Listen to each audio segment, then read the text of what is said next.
بسم اللہ الرحمن الرحیم۔ السلام علیکم، آپ دیکھ رہے ہیں براق ڈیجیٹل سے میں آپ کی میزبان مشال بلوچ۔ آج کے پوڈ کاسٹ میں ہم بات کریں گے پاکستان کی بدلتی ہوئی خارجہ پالیسی بلوچستان میں موجودہ صورتحال اور امن و استحکام کے لیے اہم کوششوں پر جو جاری کی جا رہی ہیں ان پہ بھی بات کریں گے، اور ساتھ میں ہم جانیں گے پاکستان عالمی سطح پر کیا اہم کردار ادا کر رہے اور اندرونی سطح پر پاکستان کن چیلنجز سے نمٹ رہے ہیں۔ ان سب سوالوں کے گچھے پر بات کرنے کے لیے ہمارے ساتھ موجود ہے سلمیٰ خان، تو آئیے ان سے ان کی رائے لیتے ہیں۔ السلام علیکم، کیسی ہیں آپ؟ ٹھیک ٹھاک رہے۔ سلمیٰ خان، یہ بتائیے کہ پاکستان کی موجودہ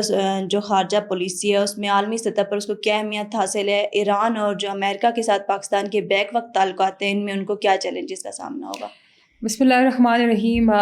بہت امپورٹنٹ ایک آج کا ٹاپک ہے جس پہ اگر پاکستان کی خارجہ پالیسی کے علاوہ قومی سلامتی پہ اور قومی سلامتی کے ساتھ ساتھ پاکستان کے ابھرتے ہوئے کی حیثیت کی بات کریں تو آج کے دن پہ یہ زیادتی ہوگی کہ ہم پاکستان کی تعریف نہ کریں۔ پاکستان نے ایک ایسا کام کر دکھایا ہے جو کہ پوری کی پوری دنیا میں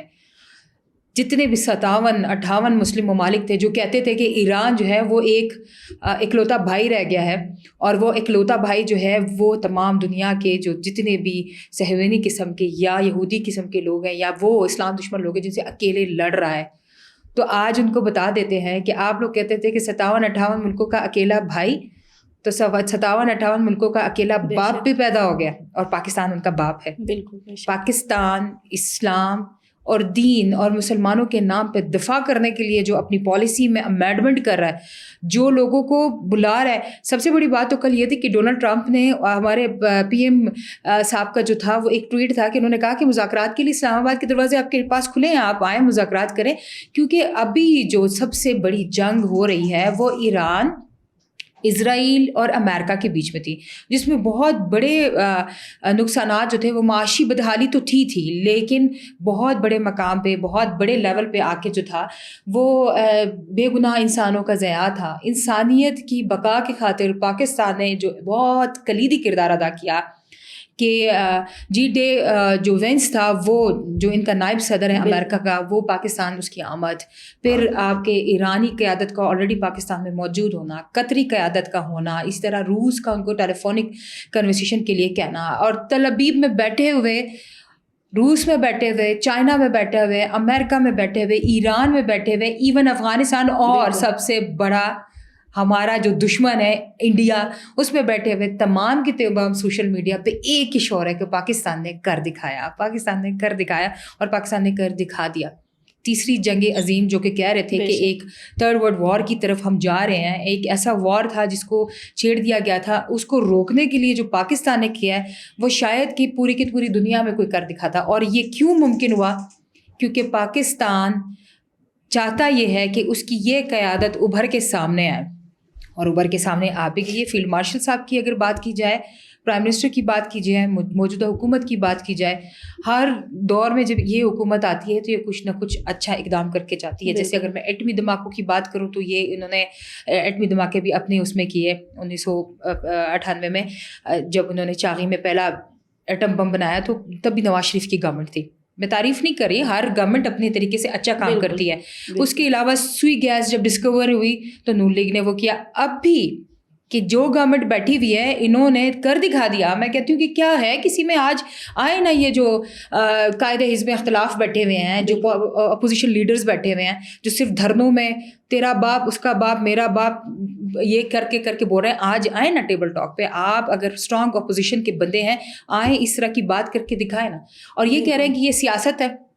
دیکھیں، جیو پولیٹیکل اسٹریٹجیکلی اگر پاکستان نے اس چیز کو ڈیل کیا ہے تو پاکستان کے سر پہ یہ صحرا بننا چاہیے کہ امن کے لیے پاکستان کتنی کوشاں، کتنی محنت اور کتنی مہنگائی سے کام کر رہا ہے۔ آپ نے پوچھا کہ چیلنجز کیا ہو سکتے تھے۔ دیکھیے، پاکستان اگر ایران اور ان کے درمیان جنگ بندی کا وہ نہیں کرتا تو میں نے آپ سے پہلے کہا کہ معاشی بدحالی ہو سکتی تھی، کیونکہ اس سے پہلے جو ہے پیٹرول کے ریٹ اچانک سے جو ہے وہ 55 روپے رائز ہو گیا، جو کہ جس کا پیٹرول کا بم عام عوام پہ آ کے گرا، وہ صرف اور صرف ابنائے ہارمونز بند ہونے کی وجہ سے ہوا۔ اب اس بات کو اگر مزید کشیدگی دی جاتی، اس کو ایک تول دیا جاتا ہے، ایک ربڑ بینڈ کی طرح کھینچ کے اس کو چھوڑا جاتا، تو اس والے کو چوٹ لگتی، اس کو کچھ فرق نہیں پڑنا تھا۔ عالمی منڈیوں میں تیل کی قیمتوں میں اضافہ، فی بیرل ڈالرز میں اضافہ ہوا، اس کے علاوہ جو آپ کے جتنے بھی بزنس کے ٹرانزٹ جو تھرو سی ہو رہے تھے اس پہ پابندی لگ گئی تھی، کیونکہ ایران کا ہدف یہ تھا کہ آبنائے ہارموز میں سے کوئی بھی چیز نہیں گزر کے جائے گی، تو وہ ایک اور نقصان ہوتا۔ تھرڈ میں یہ تھا کہ اگر ایران اسی طرح اسی جنگ میں ہوتا تو اس نے حملہ کر دینا تھا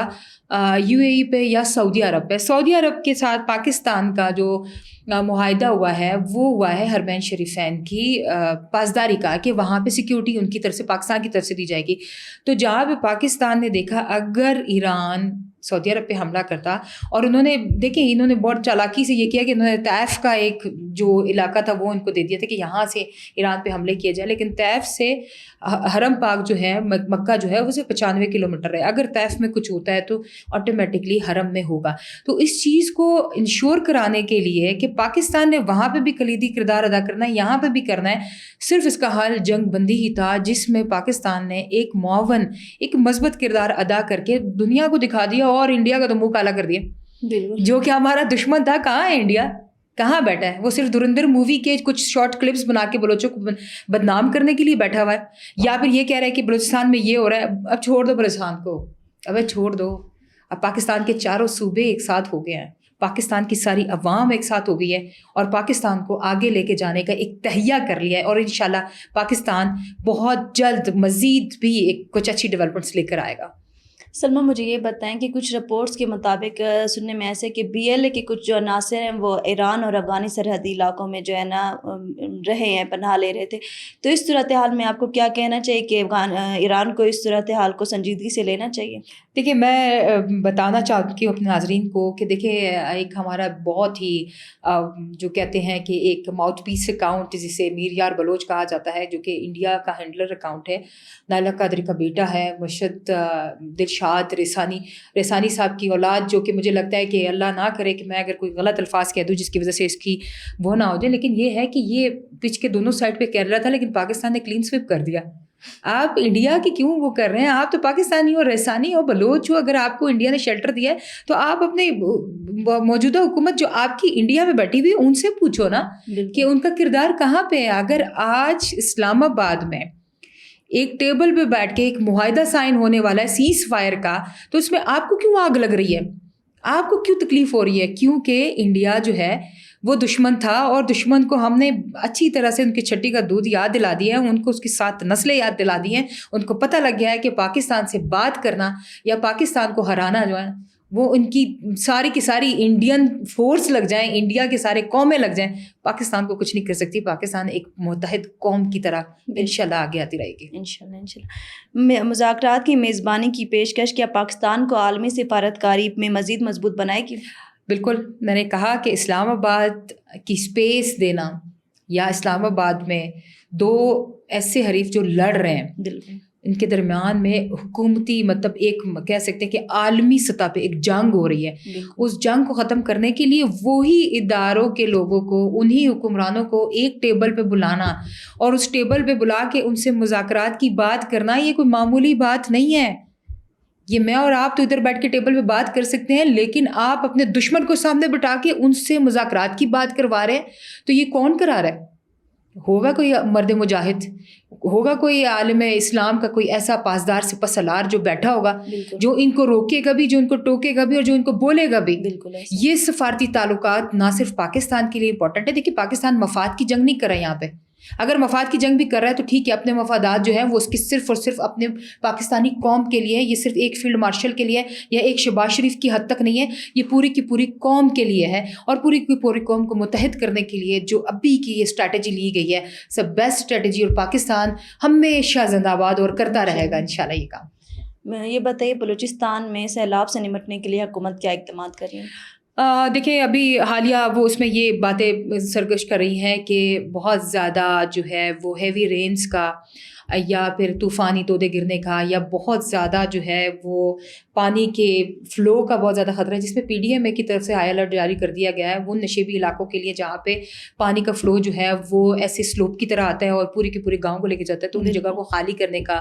یا دن رات PDMA کی ٹیمیں جو ہیں وہ اپنے ٹول فری نمبرز اور ان پہ بیٹھ کے یہ لوگ باتیں کر رہے ہیں، ان لوگوں کی شکایات سن رہے ہیں، ان لوگوں کو ریلیف دے رہے ہیں۔ اور اس کے ساتھ ساتھ پاکستان میں اگر دیکھا جائے میں اپنے اس سے کہوں گی کہ اگر ہمیں لوگ سن رہے ہیں تو ابھی بھی وقت ہے. پاکستان میں ڈیمز کی کمی ہے. چھوٹے چھوٹے ڈیمز اگر یہ چھوٹے چھوٹے صوبوں میں علاقوں میں, مطلب آپ صوبے تو بہت بڑے ہیں ہمارے بلوچستان کے, اگر 20 ڈسٹرکٹس میں بھی اپنے ڈیمز بنا دیے جائیں اور یہ پانی اس میں ڈمپ کر دیا جائے, یہ پانی ہمارا کسی طرح ضائع نہیں ہوگا. اب یہ پانی ضائع ہوتا ہے اور جاتے جاتے کسی سمندر کے اس میں جا کے گر جاتا ہے اور کتنی آبادیوں کو خراب کرتا ہے. تو پاکستان کو اس ٹائم میں جہاں پہ عالمی سطح پہ نام ابھر کے آ رہا ہے تو انٹرنلی پاکستان کو بھی اسٹرانگ کرنے کے لیے اس طرح کے کچھ اقدامات اٹھانے پڑیں گے تاکہ کارزات, ڈیمز اور پانی کو اسٹور کرنے کا بہترین ایک انتظام موجود ہو, تاکہ یہ سیلاب کی جو دوبارہ ایک صورتحال آتی ہے اس کو نمٹنے کے لیے تیار ہوں. اور دوسری طرف یہ ہے کہ حکومتیں بیٹھی ہوئی ہیں, سرکاری ادارے بیٹھے ہیں اور وہ اچھی طریقے سے کام کریں. انشاءاللہ اللہ نہ کرے کہ کوئی اس طرح کی صورتحال پیش آئے, لیکن پاکستان اور بلوچستان اور خاص طور پہ نشیبی علاقے کے عوام اور جو ادارے ہیں وہ مل کے ان سب کے لیے کام کر رہے ہیں. بہت شکریہ سلمیٰ. آج کی گفتگو سے ہمیں یہ ظاہر ہوتا ہے کہ پاکستان جو ہے عالمی سطح پر اہم کردار ادا کر رہا ہے اور اندرونی سطح پر بھی بہت سے چیلنجز سے نمٹ رہا ہے. پاکستان کے لیے دعا ہے کہ اللہ پاک پاکستان میں ترقی, امن اور استحکام کو ہمیشہ قائم رکھے. آمین. اور ملتے ہیں اپنے نئے پوڈ کاسٹ کے ساتھ, تب تک کے لیے اللہ حافظ.